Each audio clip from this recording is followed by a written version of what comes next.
Good morning, welcome to Planet Mojo. Today is day 2 of the knee wall work in the Micro-Barndominium Remodel.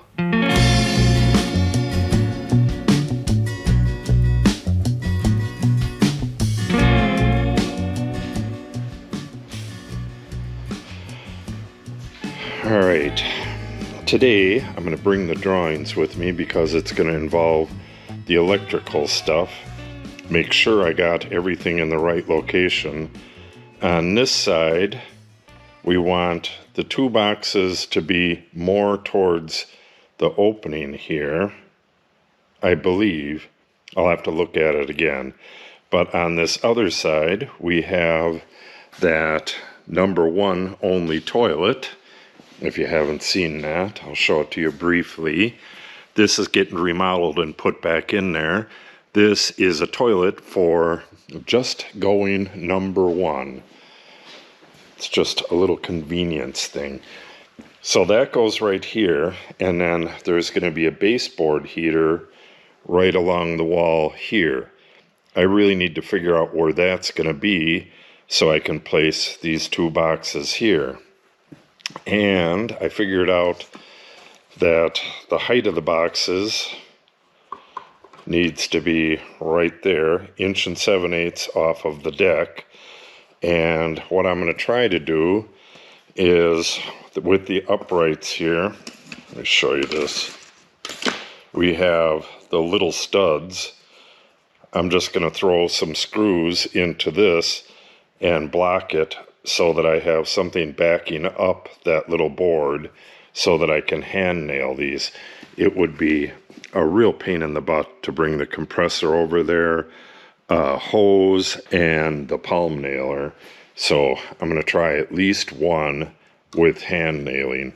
And I only have actually 5 of them. I was thinking there was 6. I'm glad I went and got this. There's a bunch of stuff on the end walls as well, but we don't need to do those today. Once the boxes are in place, we have the blocking in between the uprights, and that will do it for today. Oh, also, we need to have a place for the wire for the baseboard heater to come out. That would be right in the center, and where is that? We need about 20 inches of wire coming out of the wall, and that'll get kind of wrapped up behind this, and it'll allow it to be moved a little bit left, a little bit right, whatever it needs. Okay, so let's grab all this stuff, head over there, and get to work. We have a cold snap coming later tonight. It's supposed to get down to the low teens, and that's going to last for 3 days. So I'm not going to be working on that for the next 3 days. I'll be working out here.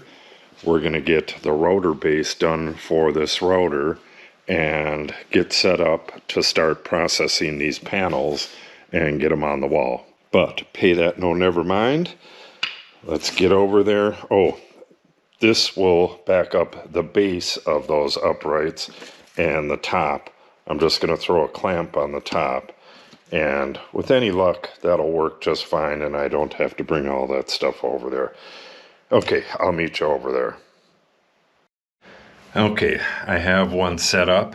I got my blocking right here. It's screwed into the floor so that I can't knock it out of place at the bottom. And the top, the nail is going to go right into the truss there, so that's not going to be a problem. The only problem is this bottom nail looks like it's going to hit like way back here, and hopefully that doesn't just split out the corner.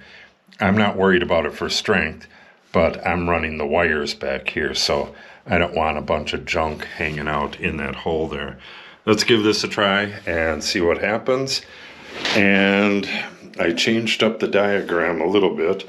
I only had 2 outlets on that wall and then the heater, and because this is not drawn to scale, it doesn't reflect reality that much. So with all of the stuff in place, there's plenty of room for another outlet right there.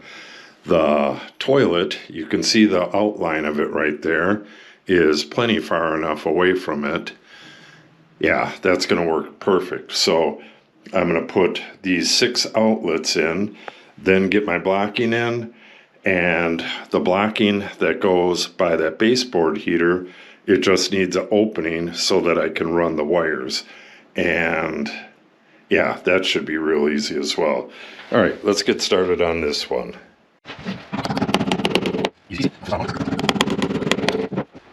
Felt like it worked.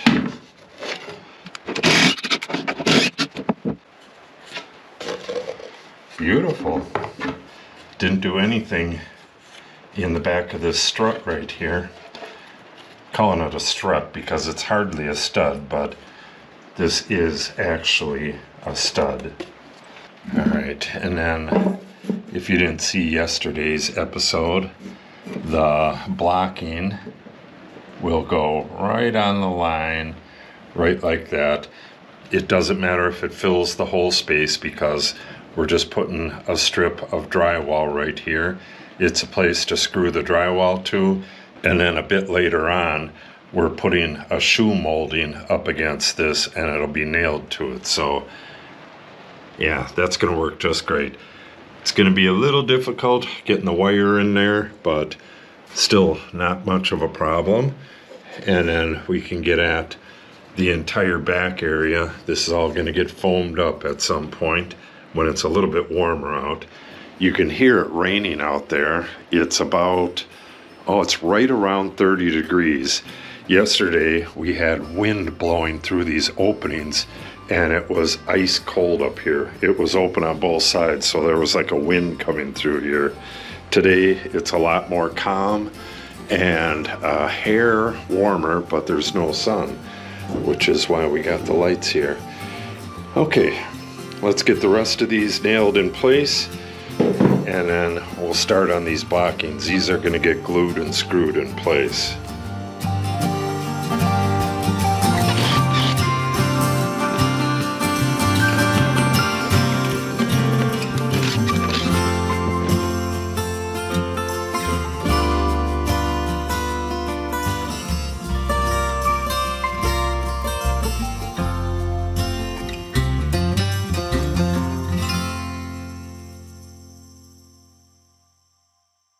Alright, all of the boxes are in.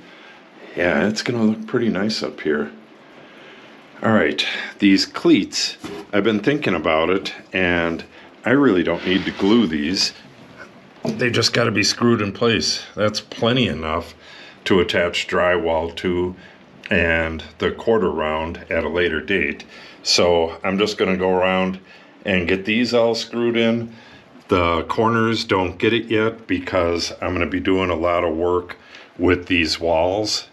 These got to be bumped out to 3.5 and they're going to be insulated. So part of this is going to be covered, so I don't want to have anything in the way of that.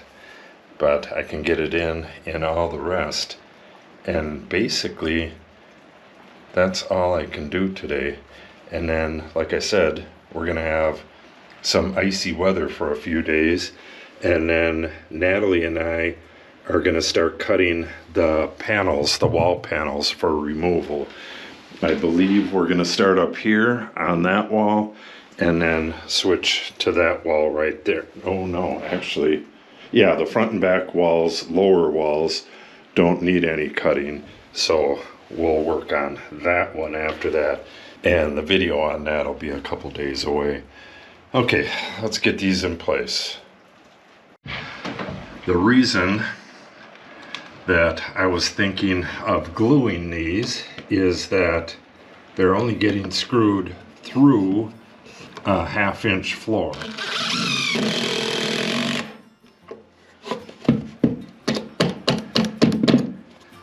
I'll show you that in a second.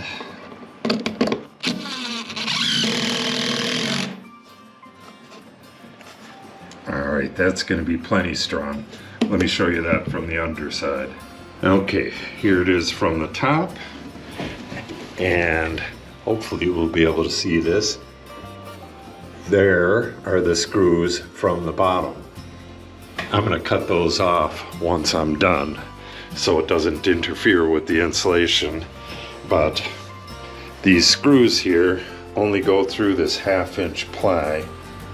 Oh, maybe that's 3/4. Yeah, that looks like 3/4. Okay, well that makes sense.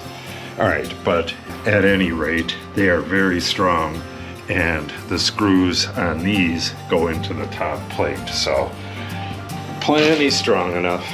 All right, let's get the rest of these screwed in, and we'll talk a little bit about that front framing, and that should wrap it up for the day.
Okay, the cleaning is all done, and I have all of the electrical boxes that can go in.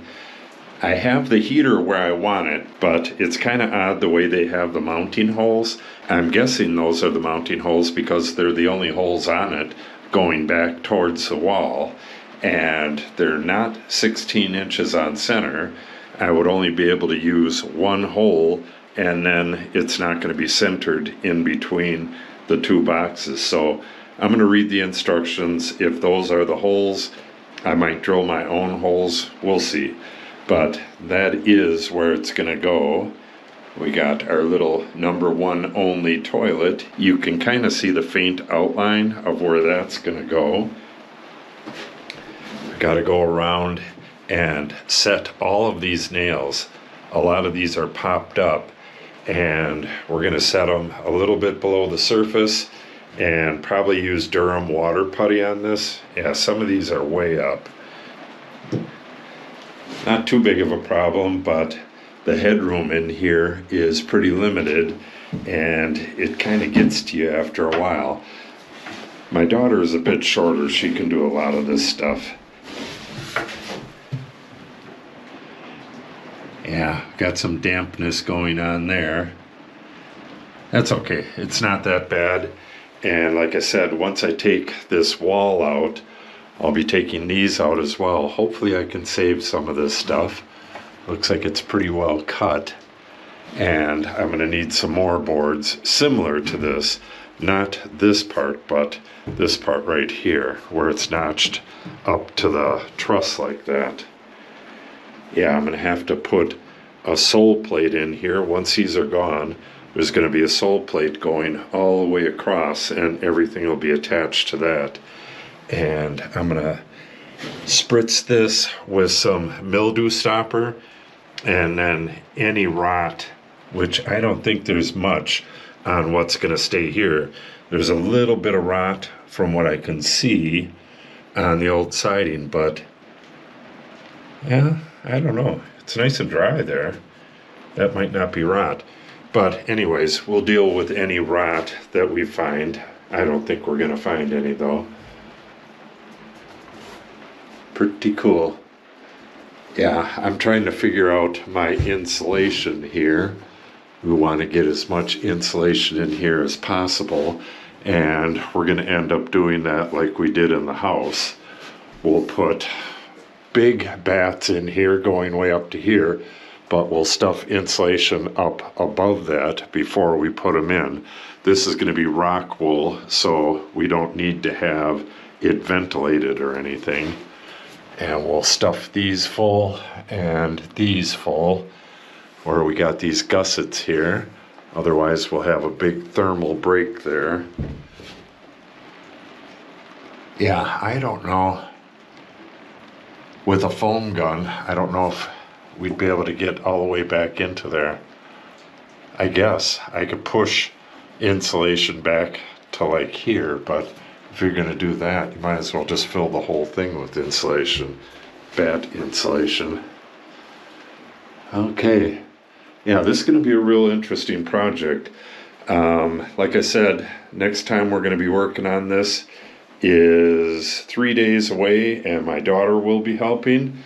So if you want to see that, make sure you subscribe and click on the update icon. If you have any questions or comments, make sure you put them in the comment section below.